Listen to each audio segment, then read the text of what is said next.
नमस्कार दोस्तों, चंद्रा इंस्टीट्यूट के आपने पार कर दिया तो वहां कोई खड़ा नहीं है कि आपको तुरंत दौड़ा लेगा, लेकिन जब कैमरे में आपकी रिकॉर्डिंग देखी जाएगी तो आपके घर चालान काट के भेज दिया जाएगा, आपको दंड मिलेगा। तो निर्देश दोनों तरह से हो सकता है, बस इतना ध्यान रखिएगा, निर्देश का जो मूल कॉन्सेप्ट है वो मूल कॉन्सेप्ट यह है कि जिस काम को आप करें और उस काम के लिए तत्काल आपको दंडित न किया जाए। भाई जैसे मम्मी ने कहा बाजार से सब्जी लेते आना, अब आपने कहा मैं नहीं लाऊंगा, तो आपको तुरंत दंड मिलेगा ना। मम्मी कहेगी मत जाओ बाजार, बैठो कर। या जब आप बाजार से लौट कर आए और आप सब्जी नहीं लाए तो मम्मी तत्काल आपको दंड देंगी, तत्काल आपको दंड देंगी। क्यों दंड देंगी? क्योंकि आप सब्जी नहीं लाए, तुरंत फिर वापस जाइए सब्जी लेकर आइए। लेकिन जहां तुरंत नहीं, आपने यातायात का नियम तोड़ दिया तो जरूरी नहीं है कि तुरंत आपको सजा मिले। भाई आप सीढ़ी से ऊपर नहीं गए, किसी ऐसी जगह पर रह गए जहां किसी की निगाह ही आप पर नहीं पड़ी, तो आप नीचे ही रह जाइए, कोई आपको दंड नहीं देगा। लेकिन जब यदि आप पकड़े गए तब आपको दंडित किया जाएगा। यह है निर्देश। तो निर्देश में समय भी मायने रखता है। दूसरी चीज यह है कि निर्देश में दंड हो भी सकता है, नहीं। देखिए दंड विधान तो होता है, लेकिन कई बार यदि आप नहीं पकड़े गए तो आपको दंड से मुक्ति भी मिल सकती है।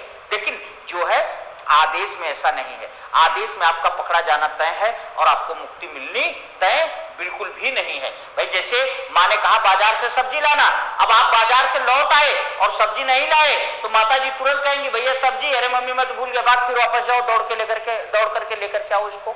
तो कहने का मतलब यही है दोस्त कि जब आप ऐसा करते हैं तो आपको तुरंत जो है वहां कोई ना कोई दिया जाता है दंड। ठीक, तो जहां आज्ञा दी जाए, आदेश दिया जाए, ठीक है, जहां कोई आज्ञा दी जाए, आदेश दिया जाए या निर्देश दिया जाए, ठीक है, वहां क्या होता है? वहां आज्ञार्थक वाक्य होता है। चलिए अब नेक्स्ट पर चलते हैं और नेक्स्ट में हम देखते हैं इच्छावाचक वाक्य। पांचवा भेद होगा इच्छावाचक वाक्य। पांचवा भेद होगा इच्छावाचक वाक्य। अब देखिए दोस्त एक बात ध्यान रखिएगा, इच्छा का मतलब क्या है? इच्छा का मतलब है जिसका करना या न करना, जिसका करना या न करना आप पर निर्भर हो, जिसका करना या न करना आप पर निर्भर हो, उसे इच्छा कहते हैं। मतलब इसके लिए कोई दंड का विधान नहीं है। मेरी मर्जी मैं करूंगा, मेरी मर्जी मैं नहीं करूंगा। जैसे मान लीजिए कि आपने चंद्रा इंस्टीट्यूट में एडमिशन ले लिया, अब वहां आपको जो है वीडियो प्रोवाइड कराया जा रहा है। अब वहां आपकी मर्जी है आप पढ़ें या ना पढ़ें, तो ये क्या कहलाएगी? ये है हमारी इच्छा। तो इच्छावाचक का मतलब है जिस काम को करना या ना करना हमारे पर हो। लेकिन इच्छा भी कई तरह की हो सकती है। तो आइए एक परिभाषा इसकी देखते हैं, तब आगे की बात करेंगे। यदि हम इच्छावाचक की परिभाषा देखें तो हम कह सकते हैं जिस वाक्य में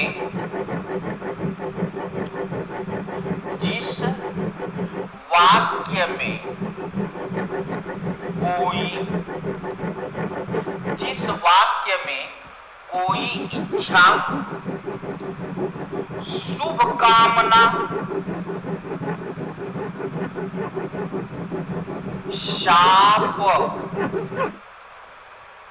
शाप, प्रार्थना। देखिए यहां मेरी आपसे एक बहुत हम्बल रिक्वेस्ट है, इसे अंग्रेजी से कंपेयर मत करिएगा, क्योंकि अंग्रेजी में जो है वो प्रार्थना चली जाती है आपकी आज्ञार्थक में।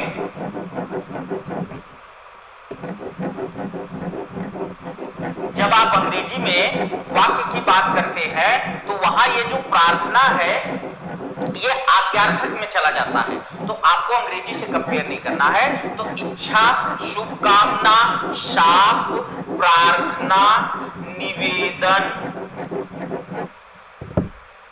प्रार्थना, निवेदन, ठीक है, जहां जो है ये चीज जो है, या सुझाव, सुझाव, जहां ये सब दिया जाता है, जहां ये सब दिया जाता है उसको कहते हैं इच्छावाचक वाक्य। मतलब मैंने बताया कि जिस वाक्य में कोई इच्छा व्यक्त की गई हो, या कोई शुभकामना दी गई हो, या कोई शाप दिया गया हो, या कोई प्रार्थना की गई हो, कोई निवेदन किया गया हो, या कोई सुझाव दिया गया हो, उसको क्या कहते हैं? उसे इच्छावाचक वाक्य कहते हैं। उसे क्या कहते हैं?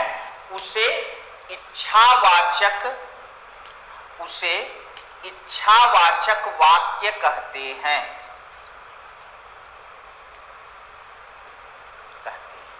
जैसे आप जो है, इसका मैं उदाहरण लेकर आपको दिखाता हूं। आप चाहें तो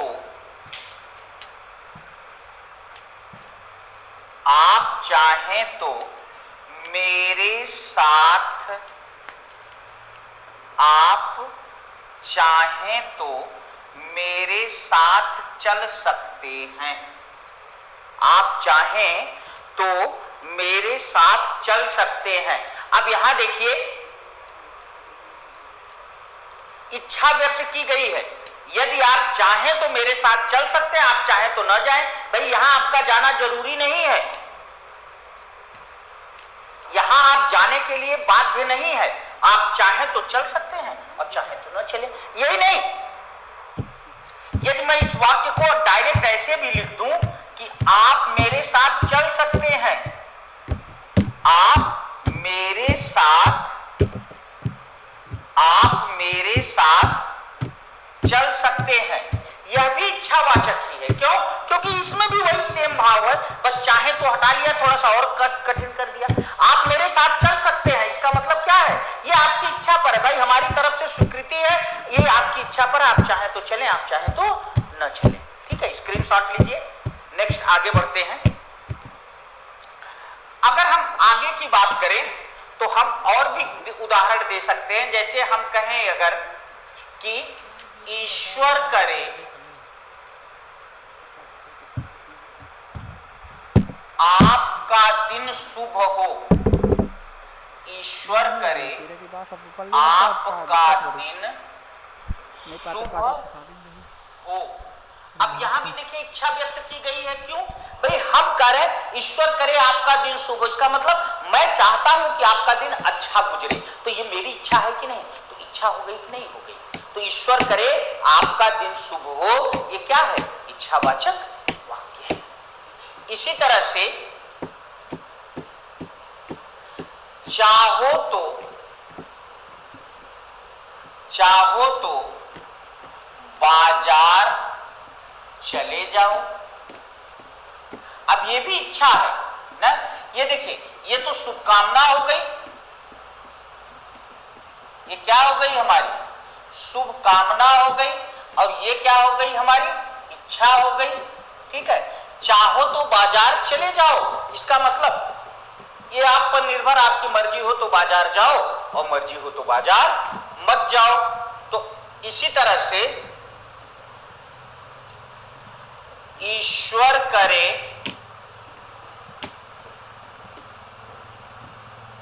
तुम्हारा कुत्ता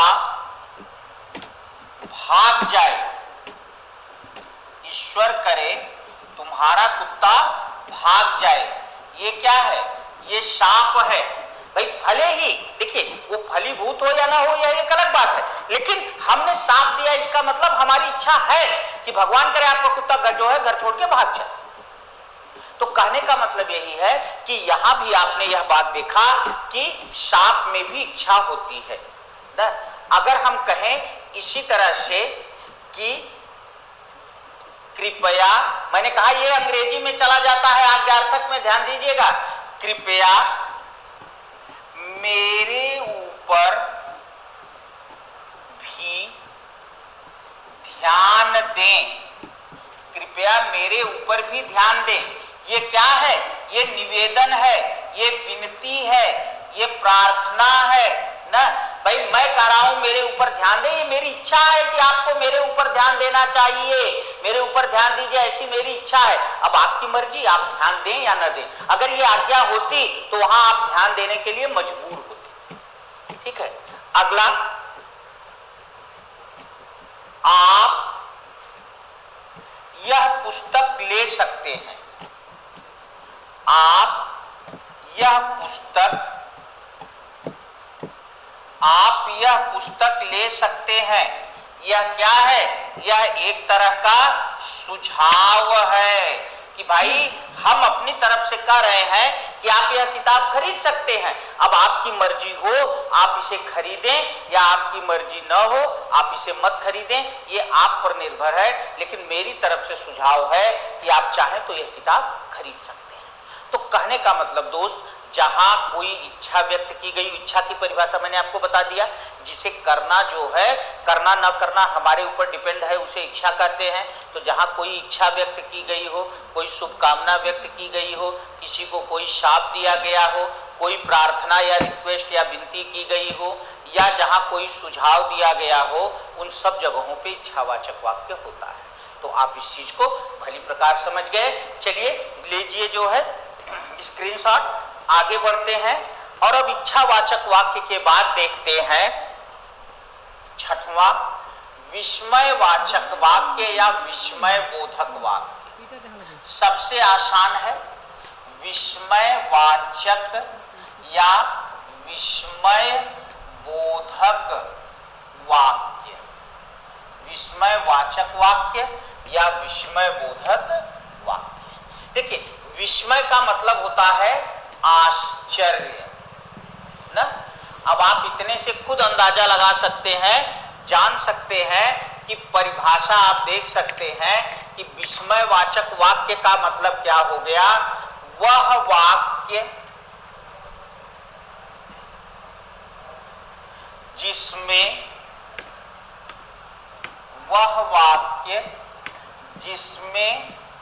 कोई आश्चर्य व्यक्त किया जाए, वह वाक्य जिसमें कोई आश्चर्य व्यक्त किया जाए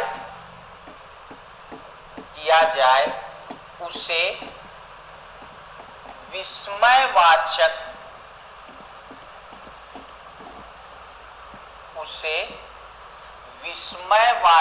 वाक्य कहते हैं।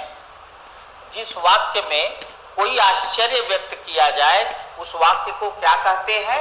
विस्मयवाचक वाक्य कहते हैं। और दोस्त, बड़ा ही आसान है यह वाक्य, क्योंकि जहां भी यह वाक्य आएगा उसके साथ जिसे आप कारक में संबोधन का चिन्ह पढ़ते हैं उसी को विस्मय का चिन्ह भी कहा जाता है। तो जहां भी यह वाक्य आएगा उसमें विस्मय का चिन्ह लगा होगा और उसे देखते ही आप भली प्रकार से यह जान जाएंगे कि यह कैसा वाक्य है, विस्मयवाचक वाक्य है। अरे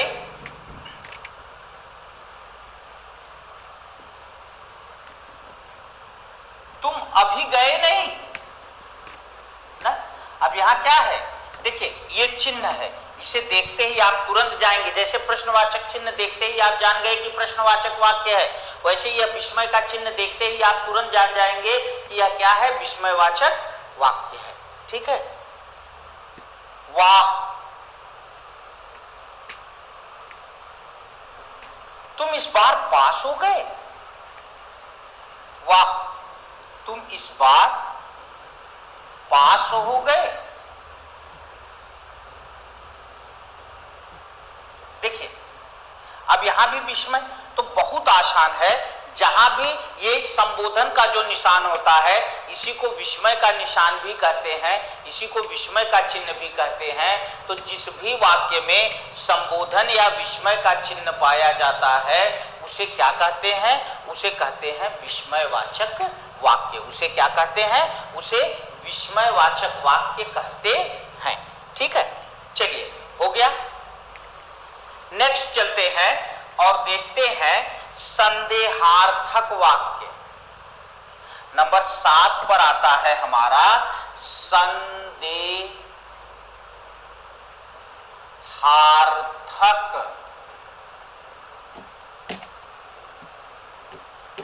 संदेहार्थक वाक्य।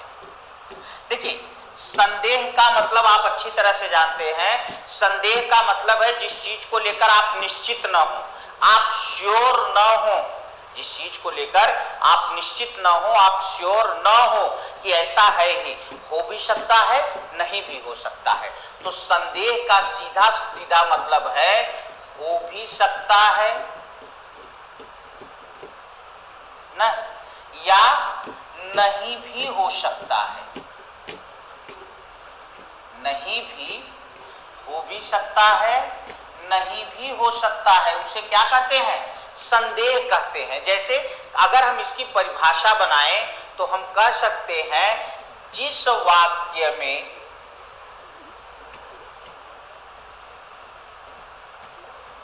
संदेह व्यक्त किया गया हो, जिस वाक्य में संदेह व्यक्त किया गया हो उसे संदेहार्थक वाक्य कहते हैं। उसे संदेहार्थक वाक्य, उसे संदेहार्थक वाक्य कहते हैं। ठीक है, जैसे कहाँ जा रहे हो? वह घर पहुंच गया होगा, वह घर पहुंच गया होगा। अब देखिए इस वाक्य में क्या कह रहे हैं? वह घर पहुंच गया होगा, मतलब एकदम 100% निश्चित या श्योर नहीं है। ये नहीं कहा गया कि वह घर पहुंच गया है, ये कहा गया कि वह घर पहुंच गया होगा, मतलब हो सकता है वह घर पहुंच गया हो, यह भी हो सकता है कि वह घर न पहुंचा हो ना। तो जहां क्रिया के होने और न होने के बीच में एक संदेह बना रहे, एक दुविधा बनी रहे, उसी को कहते हैं संदेहवाचक वाक्य। शायद आज निर्णय सुनाया जाए, शायद आज निर्णय सुनाया जाए। कहने का मतलब हो सकता है आज निर्णय सुनाया जाए, हो सकता है न भी सुनाया जाए, भाई शायद लग गया है। ठीक है, तो इस तरह से जो है आज सूर्य ग्रहण, आज सूर्य ग्रहण, जाइए नहीं तो बाद में आपको पढ़ने में दिक्कत आएगी। आज सूर्य ग्रहण लग सकता है, आज सूर्य ग्रहण लग सकता है, मतलब हो सकता है सूर्य ग्रहण लगे, ये भी हो सकता है कि सूर्य ग्रहण न लगे। तो कहने का मतलब यही है कि जहां क्रिया के होने और न होने के बीच एक संदेह बना रहे, उसे कहते हैं संदेहार्थक वाक्य। बहुत आसान है। नेक्स्ट चलते हैं संकेतार्थक वाक्य।